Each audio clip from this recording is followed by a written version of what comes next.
Every year as the fall gets closer, there's a buzz in the air that we just can't describe as sports fans.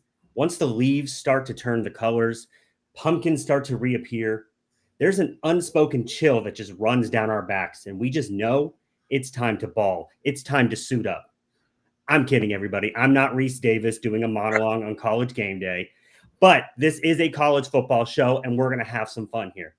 Hello, everyone, and welcome to the first episode of the new look TWSN Tailgate show presented by the Right Way Sports Network. I'm your host, Matt Levine, and I'm joined by my co-host, Josh Northcutt. How are you doing today, Josh? Doing well, man. Ready to talk some college football. Part of the reason why I got into TWSN was for opportunities like this. To let people hear some of my opinions. They may not like them. I've already upset some SEC fans over there on Reddit, so might as well do it on YouTube too. Yeah, no, I love it. And, this is what we live for. We love talking college football.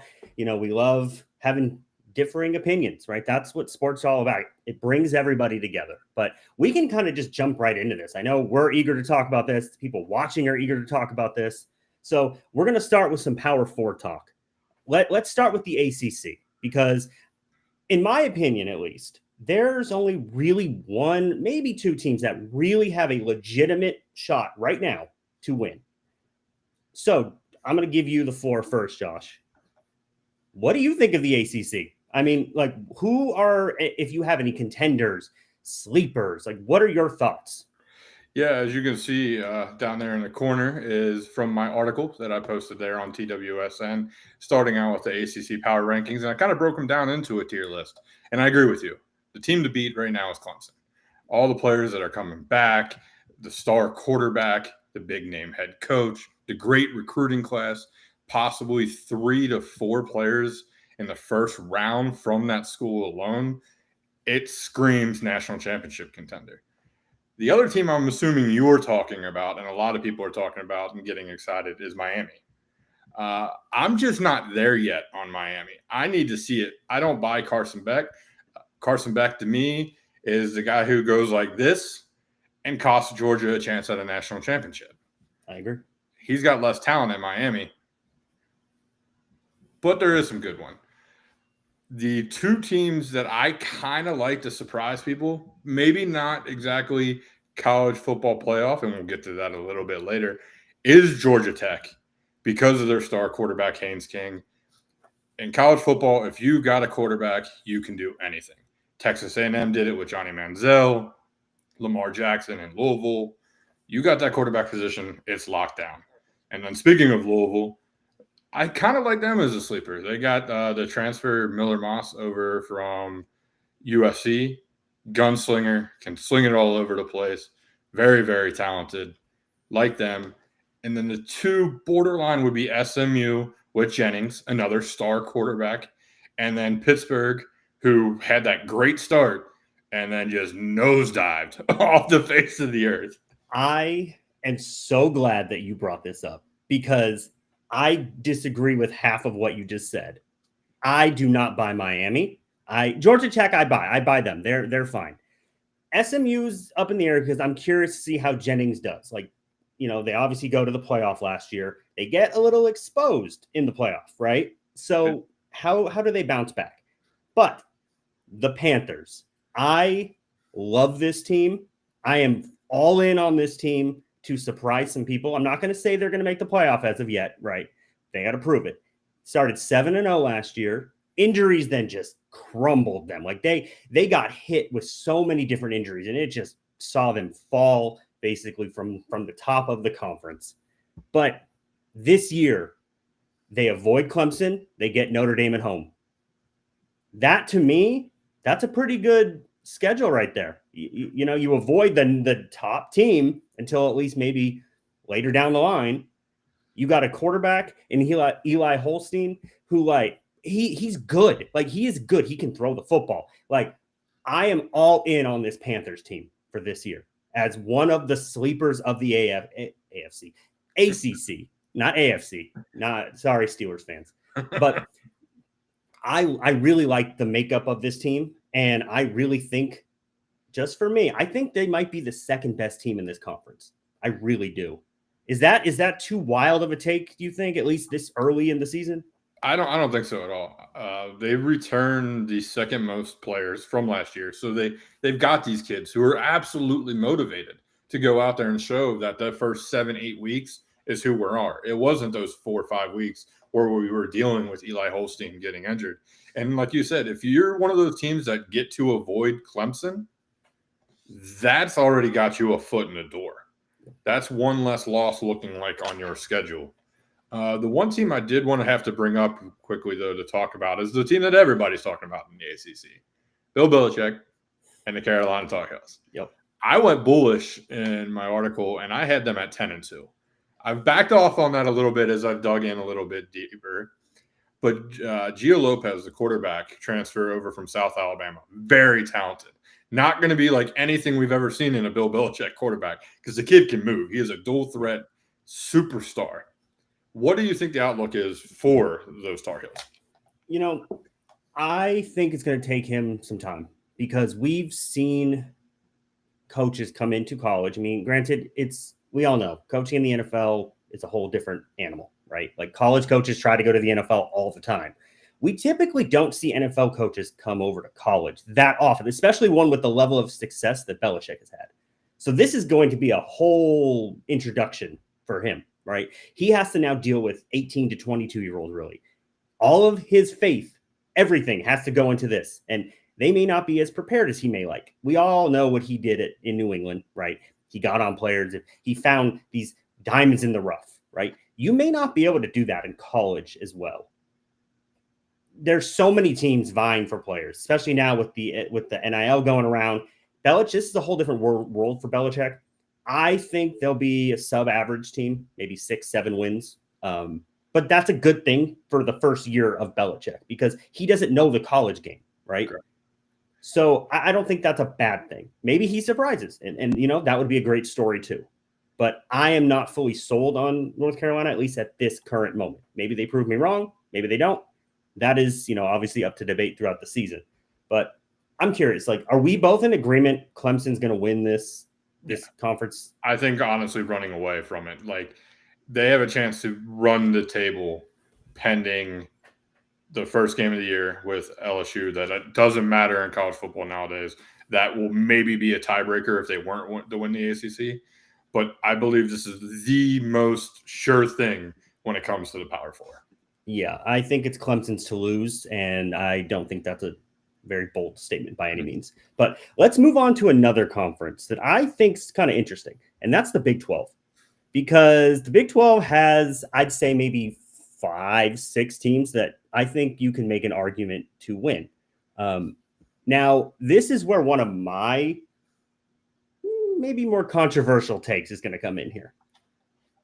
I believe that the Baylor Bears are going to win this conference this year. I love the makeup of this Baylor team, and I wrote an article about it. It's going to be coming out tomorrow. They're going to the college football playoff. Baylor's going to the college football playoff after winning this, and I am fully sold. They have an experienced team. They get Kansas State at home. They get Arizona State at home. Yes, they do have to go to SMU, TCU, which, I mean, it's never easy to win on the road in college. Let's be real. Doesn't matter where you're playing. And they get to start the year with Auburn, which is going to be a fun game for Baylor. But I think if they can beat Auburn, it sets the tone for the entire season. Their offense is going to be electric. And a lot of people forget they won 6 of the last 8 games last year. They can build that momentum, bring it into this season. They have a really good head coach. Obviously, he's a little more defense-oriented, but I think Baylor is going to surprise everybody this year, much kind of like Arizona State did last year in the Big 12. What do you think of that? Is that a little too wild? Or what are your thoughts on the conference? I don't think so. As you down in the corner, you can see I got him as a potential conference title crasher. My thing about the Big 12 is you could ask 12 analysts. There's a reason why this year, I don't know if you saw, the media didn't put out a poll because they felt so stupid after Arizona State was last and then just ran away basically with the Big 12. So I'm not against that. I'm maybe not as much in on the Bears as I am two other teams in the Big 12. And it's not Arizona State as much as our buddy Steve at TWSN wants us to be throwing down everybody's throats. For me, it was the Big 12 runner-up, Iowa State, and that chip on the shoulder of being blown out in the Big 12 championship game. And then just not even being considered for the college football playoff. They were just left out. Like, oh, you didn't win your championship, you're done. This year, they're going to be motivated to come in and prove everybody wrong that Iowa State is the top dog in the Big 12. And then the other team I'm high on is Devin Dampier and Utah. They are scary good. You know Utah's going to play defense. That's the one thing you know. They're going to smack you in the mouth every single time. And the thing that kept them being so inconsistent last year is they had like 4 different starting quarterbacks. Obviously, the injuries just kept piling up, and they had to go to Zach Wilson's little brother, Isaac Wilson, to start. They now got a guy. He can do a little bit of dual threats. I always mess it up. I want to say it's the transfer from New Mexico. So what was New Mexico or UNLV? They just have the same helmet, same colors in my head. So they just kind of formed together. But I do like Utah. But the big dog in the room is Arizona State. They return the most players in all of college football. 17 of their 22 starters, I believe, return. How they handle an offense without Bo will be left to see. They got the transfer from Army. I want to say it's Jeff Udo is coming in, is how you pronounce his last name. I believe so. Running back, but it's an Army running back. Kind of see how he deals with a Power 4 type conference, new scheme fit. But the one thing I can say about the Big 12 is you go up and down this list, everybody's got a quarterback, and that's what's going to make it fun. It's always an offensive conference, right? I'm surprised that you left out Kansas State, because Kansas State has been quite a favorite for a lot of people. I think they're going to be very good. But it's just interesting that you left Kansas State out, because they are seen as one of the best teams in this conference, at least from what I've seen, from what I've read, and so it's a little interesting that you left them out. But I can also see where you might be, looking at them, because Iowa State's going to be very good. This conference is just going to be chaos, and I'm so here for it, because it's going to be Big 12 deserves respect. I'm sorry. We need to put some respect on the Big 12. I know like SEC, Big 10, they get respect from everywhere, right? But the Big 12 has a lot of really good teams that can contend for the playoff. Now, how many make the playoff, that remains to be seen, because of how many good teams are in the other conferences. But that's okay. Everything will sort itself out, and I think we're going to have at least 2 teams from the Big 12 in the playoff. That's I've also got 2 teams in, so. Well, there we go. We agree on that one. Probably not the same teams, but that's okay.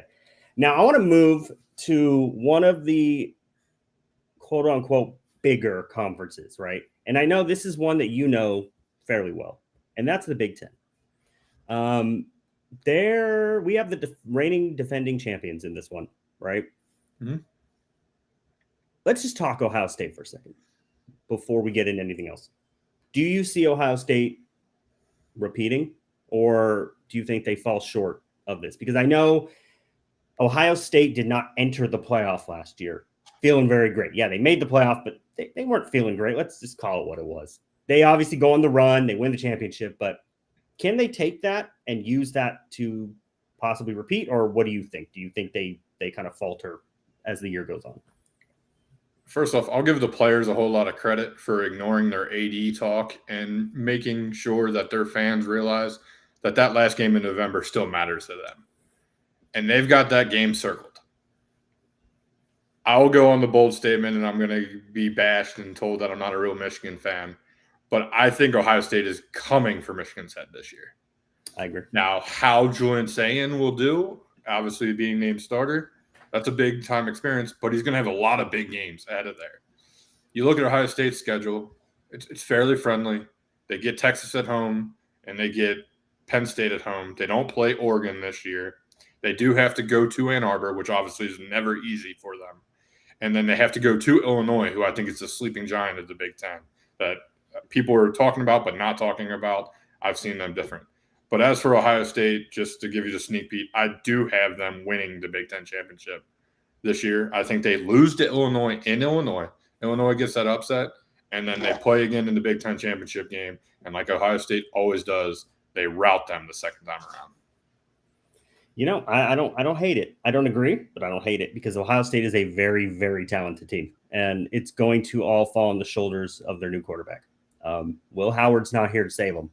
He's out in Pittsburgh, and he ain't coming back. So Ohio State's going to be an interesting one, but I think this is a very interesting conference because a lot of people are picking Penn State, right? Is this finally the year that Penn State, pushes through, wins the championship? And they looked really good last year.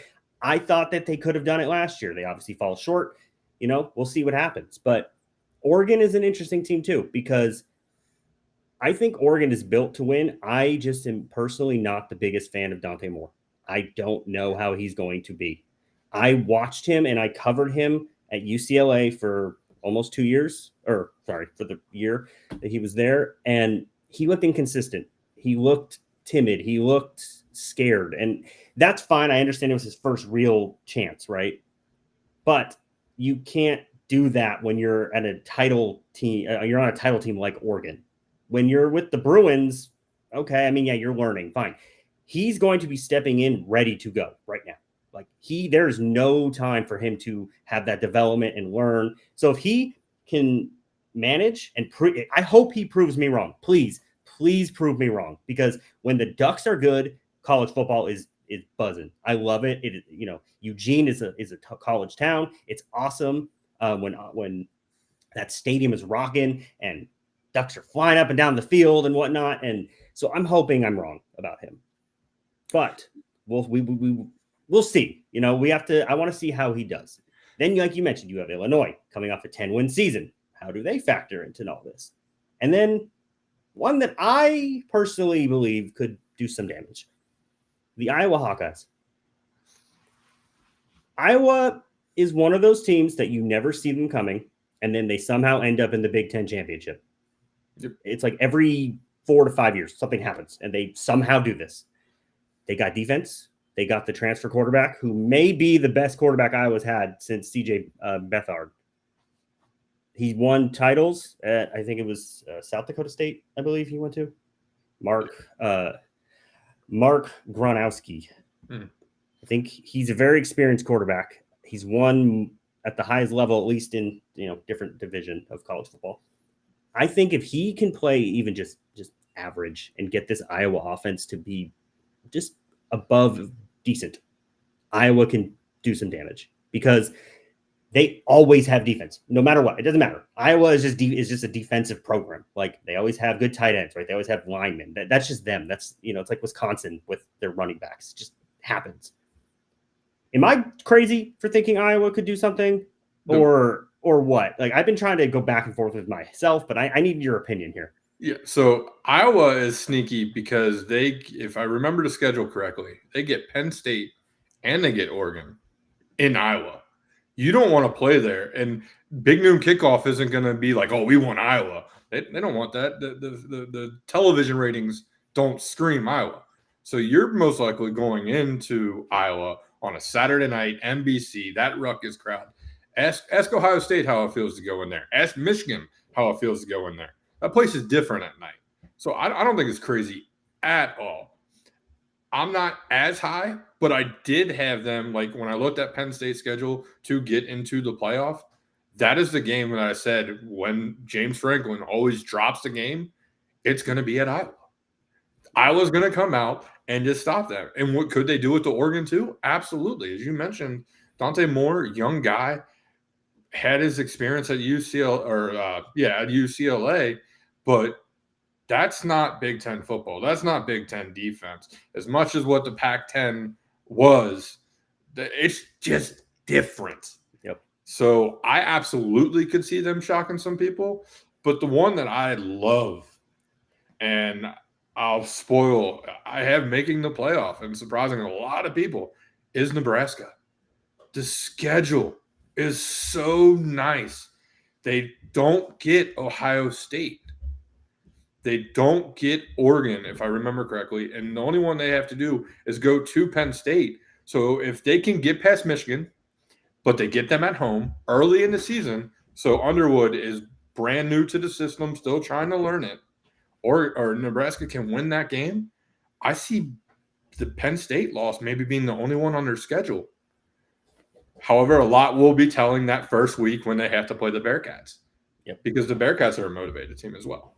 Yeah, no, I don't hate the Nebraska pick at all. So you have Ohio State winning. I got Penn State winning this conference. But let's move on to everybody's favorite conference. Whether you love it, whether you hate it, it doesn't matter. Everyone loves the SEC.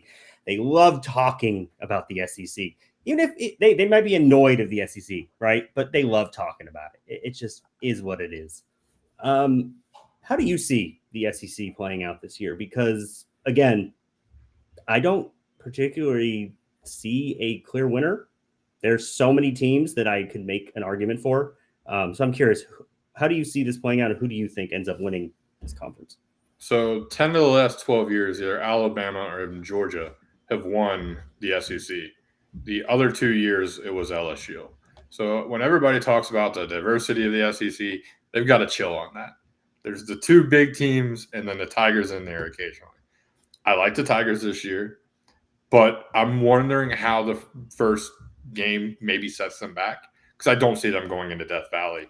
Not the real Death Valley, by the way, but we'll just, since they're gonna win the game, they get to claim the name Death Valley for a year at least. So how that setback of losing that first game either motivates them or sets them down in a spiral, because we all know how big of a head case Brian Kelly can be.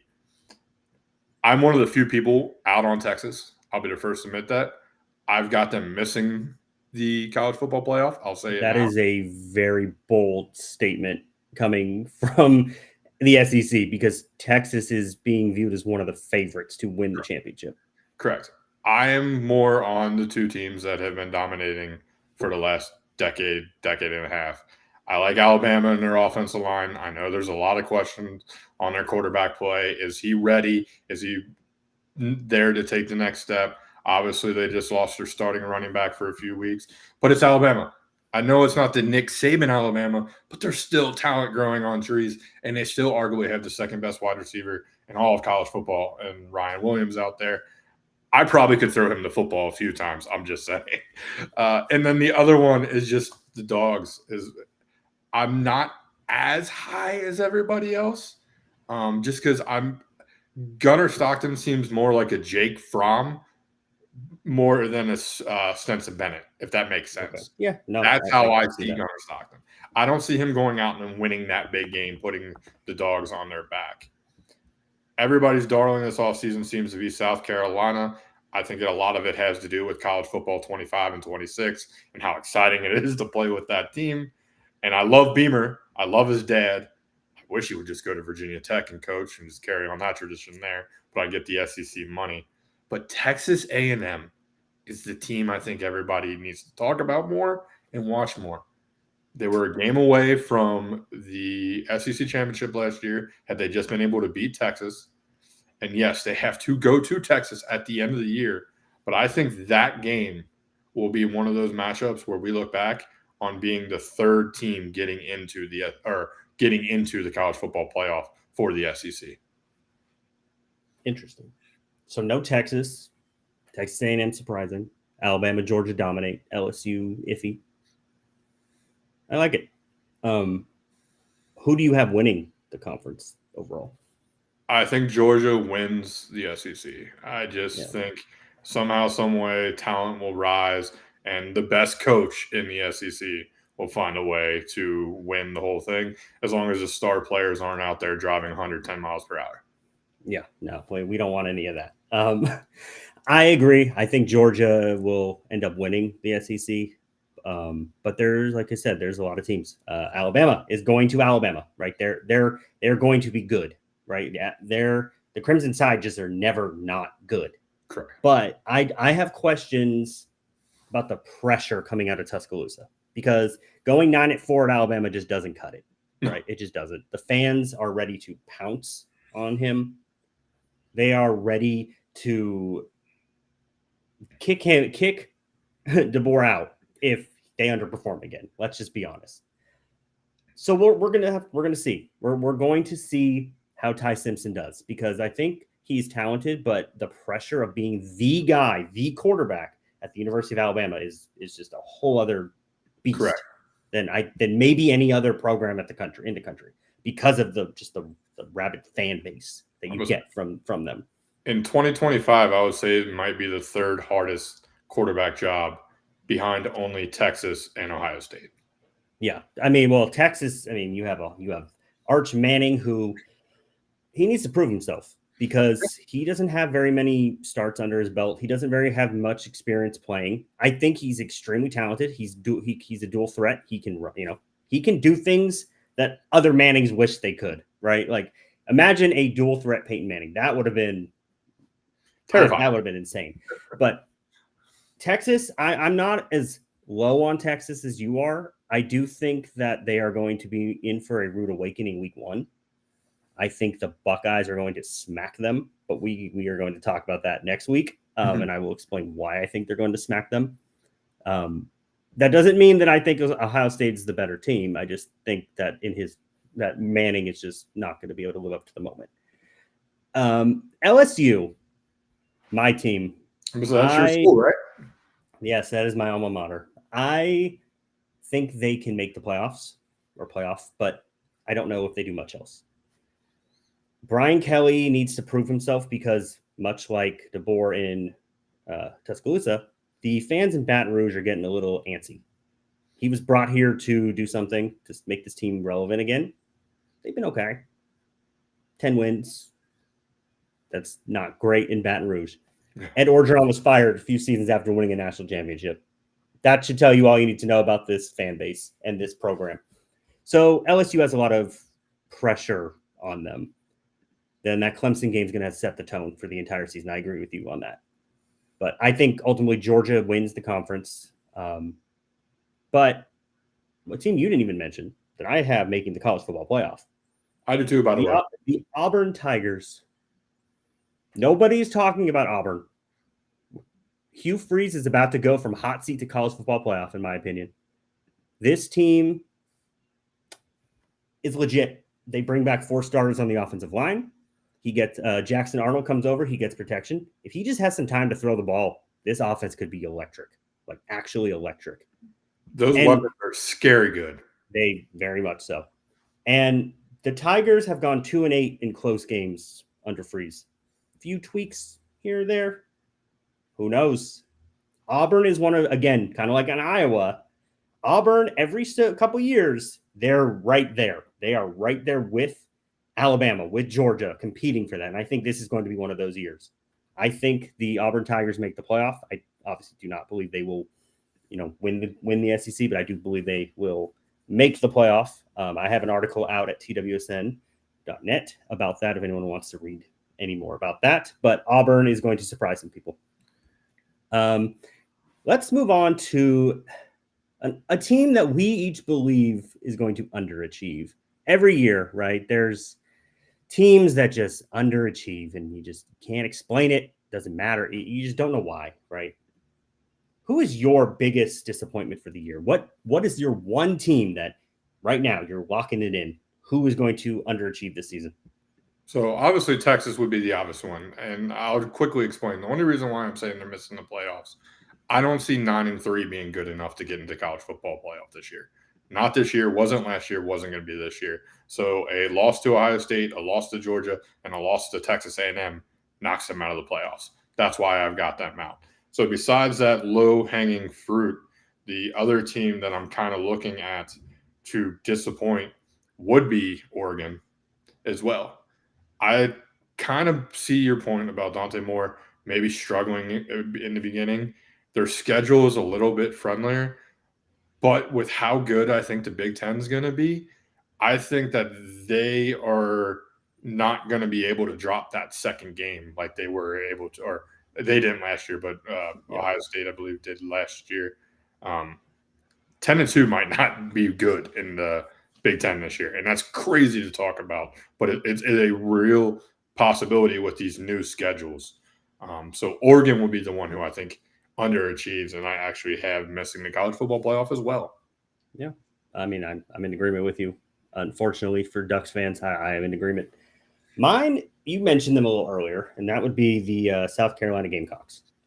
I am not as sold as some people. I know you called them the darlings of college football right now, and I agree because that offense is awesome in the video game. So a lot of people are like hyping them up. Can Lenora Sellers live up to the hype? This team is not shocking anybody. They're not surprising anybody this year. Last year, they kind of came out of nowhere. Let's be real. They the end of the year, they just kind of went on a run. I believe they might have had a chance to get a case to get into the college football playoff just because of how strong they were down the stretch, but the losses early in the year kind of did them in. They have a tough schedule at LSU, at Ole Miss, at Texas A&M. They get Alabama and Oklahoma at home, and then they get Clemson also. That is a really tough schedule. I'm not entirely sure that South Carolina can do too much with that.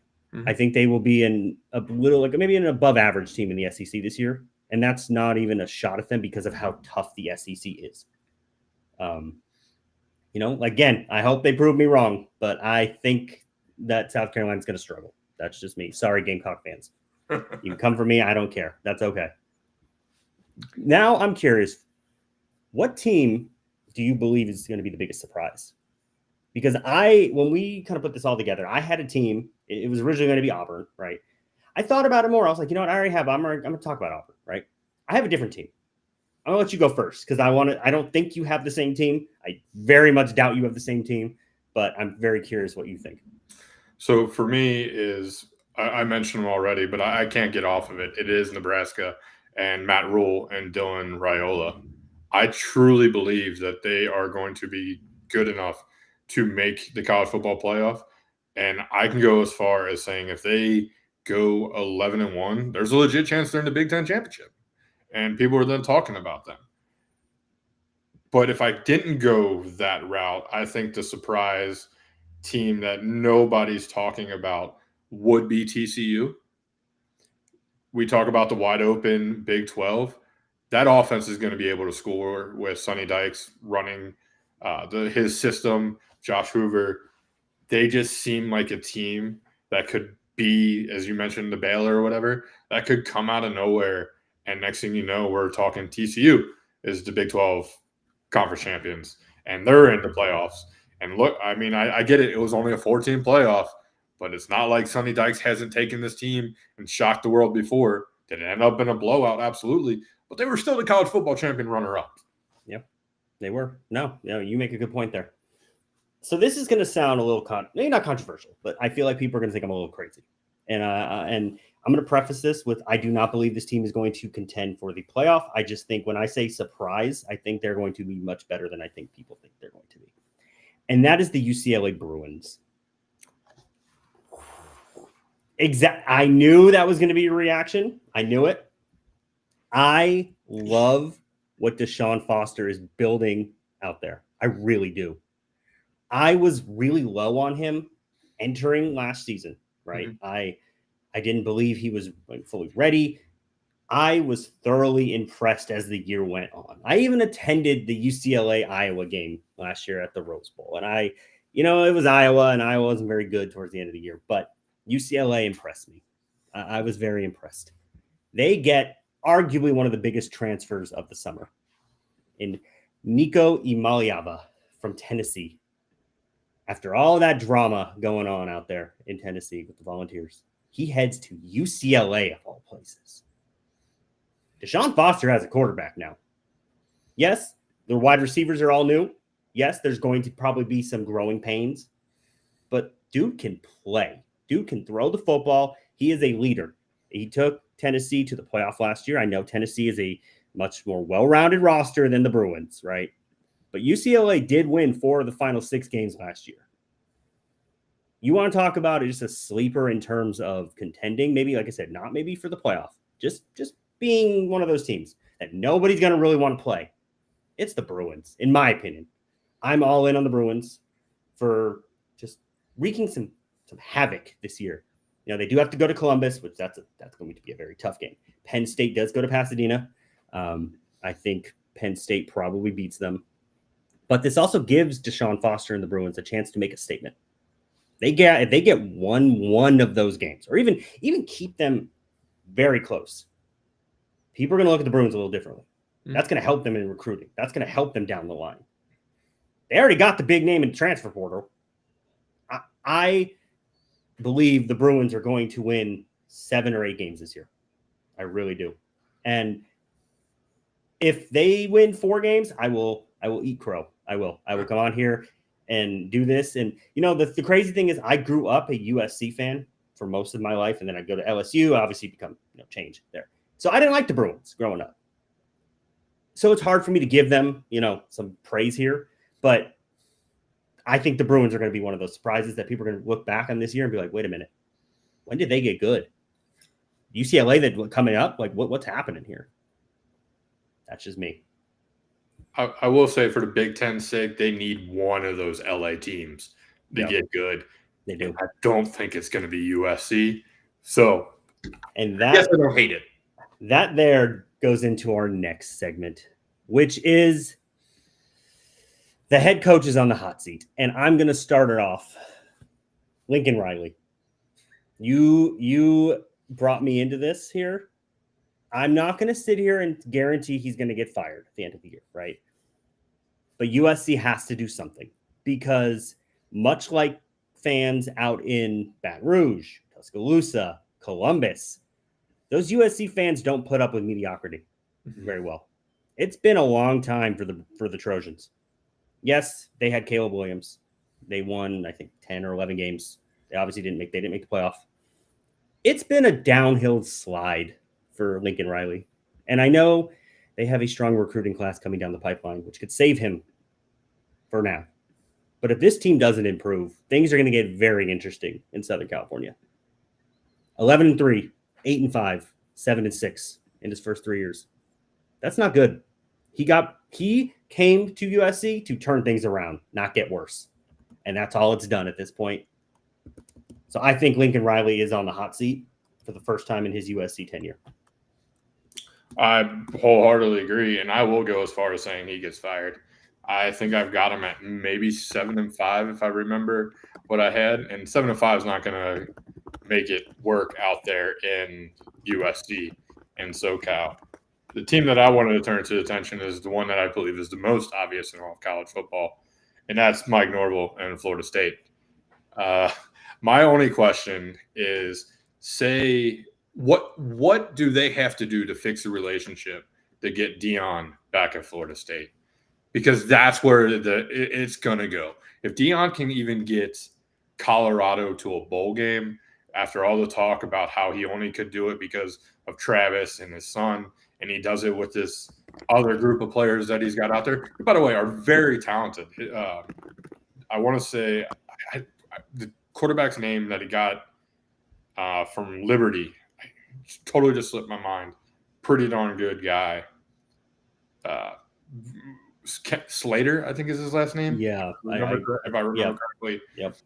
If they can get bowl eligible and Florida State is as bad as what I still think they're going to be, because Thomas Castellanos is not an ACC quarterback. We saw it at Boston College.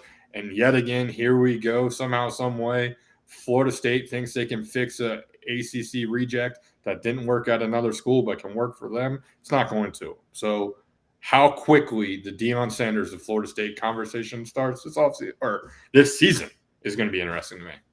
Yeah, I'm with you. And he's on my list too.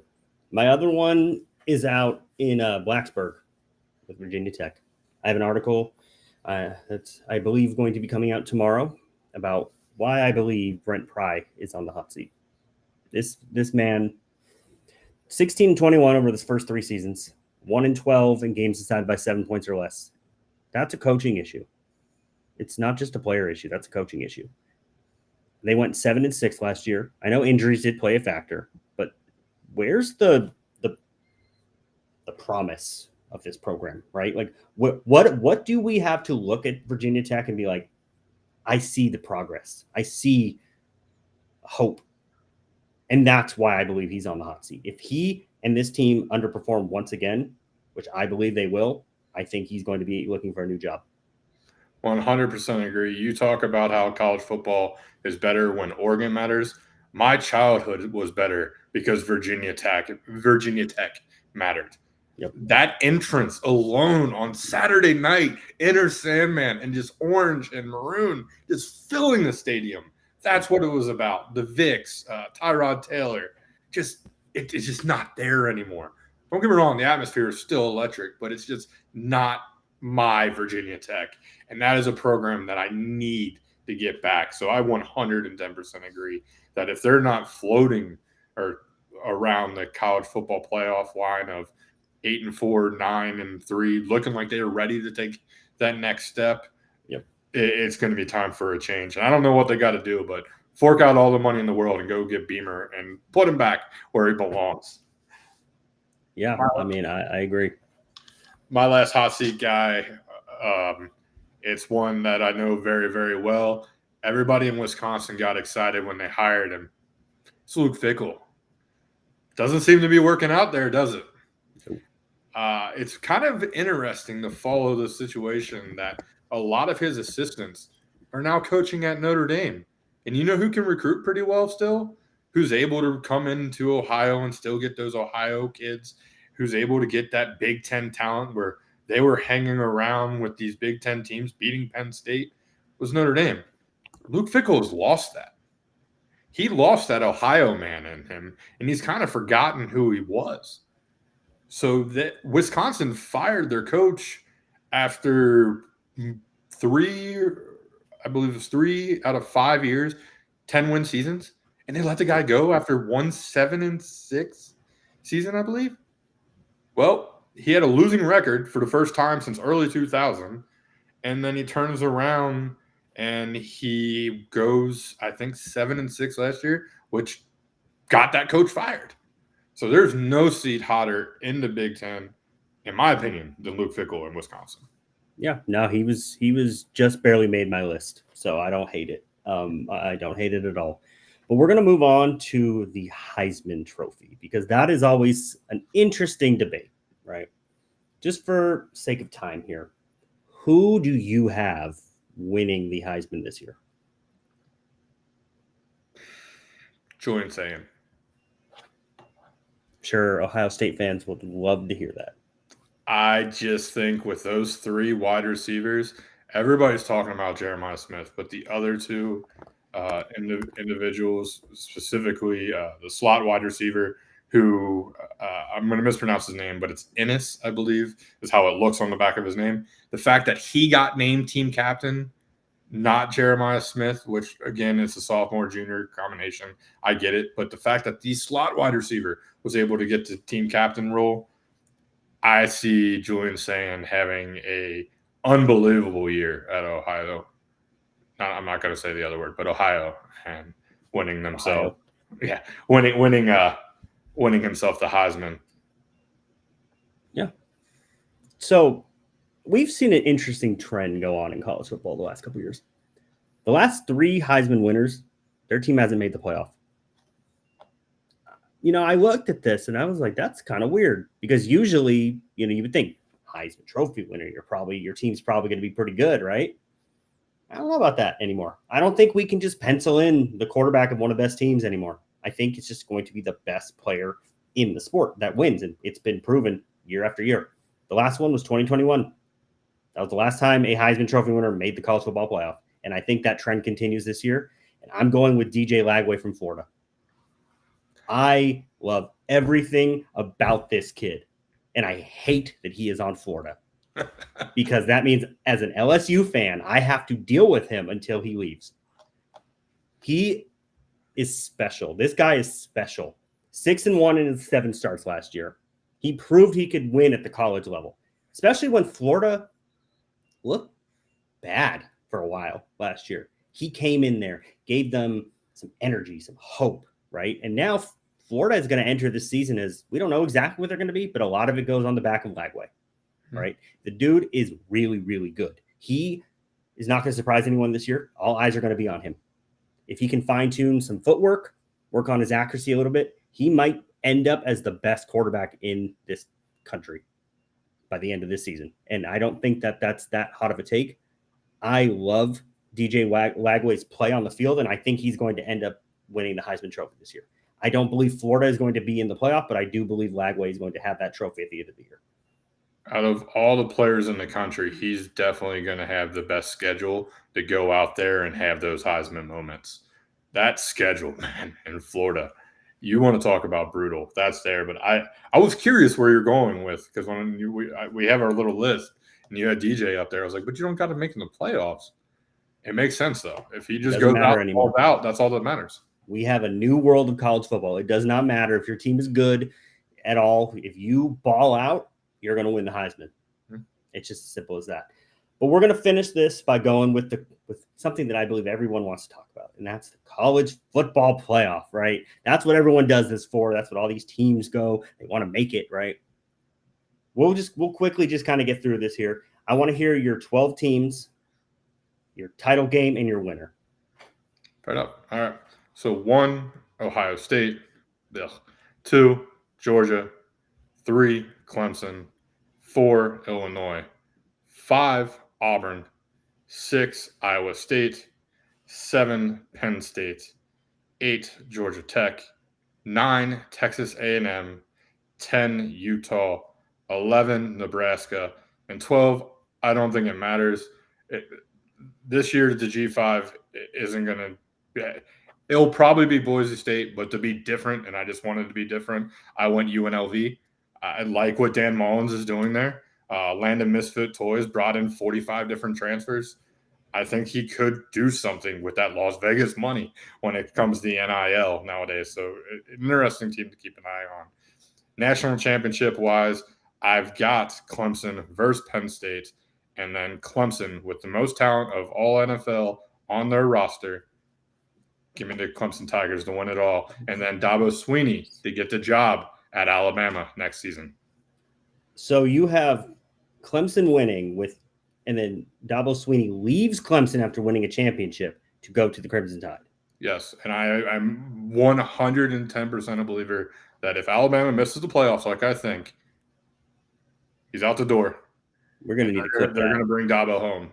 The boosters. We're going to clip. We are clipping that, and if the second the season, if Dabo does not go to Alabama, I'm messaging you and be like, you said this was going to happen. So that is a bold statement. That might be the most bold thing that anyone said on this show. It's still his dream job. The it man is Alabama. But you win so he's going to win and then go to Alabama. That's crazy. I love it, but that's crazy. All right, so Clemson is your national champion. All right, I like it. So I got Penn State as the number 1 seed entering the playoff. I love this Penn State team. Georgia is number 2, Clemson number 3, Alabama as number 4.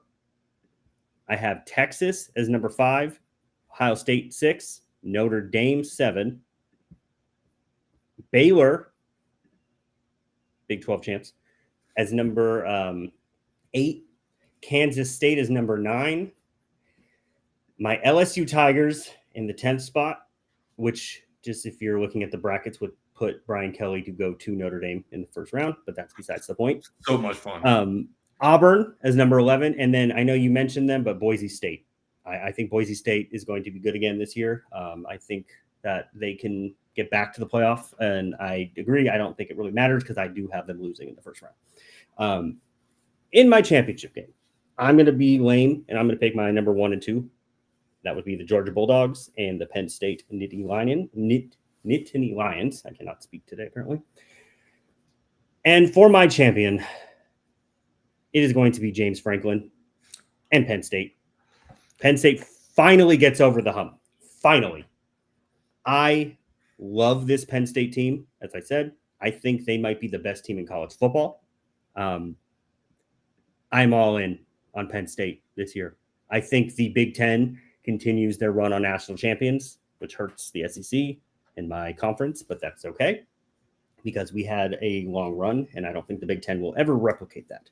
But for this season, Penn State wins, continues. So Michigan, Ohio State, Penn State, the last 3 champions. That's my prediction. I do believe that Franklin finally figured something out in the playoff last year. And honestly, I really like Drew Aller. I think he is going to take another step forward. And if he does, this Penn State team may not lose a game this year. I'm not going to claim that they're going to go undefeated because that is very hard to do, as we saw with Oregon last year. It's very hard to do with this, with the schedules and then the expanded play. It is so hard to do at this point. Penn State wins the national championship. At least we both have Penn State in the championship. That's a good sign. We do know what we're doing here. But I really am I'm all in this year. It's their year. Everything's pointing to Penn State for me. So Ohio State won the national championship. The day later, TWSN, I put out an article that said Penn State would win it. I'm right there with you. I truly believe if they're going to do it, it's this year. And if they don't do it, I think they need to have a mutual agreement that they go their separate ways. James goes, takes another job somewhere, and Penn State tries to find a new direction, because there's no reason this team should not be in the national championship with the talent they have coming back. And Agreed. If they can get Drew Aller to take that next step that we a little bit. all think he can be. Just a little bit. I don't need him to become like giant, just a little better, just a little bit. Penn State is going to win this championship this year.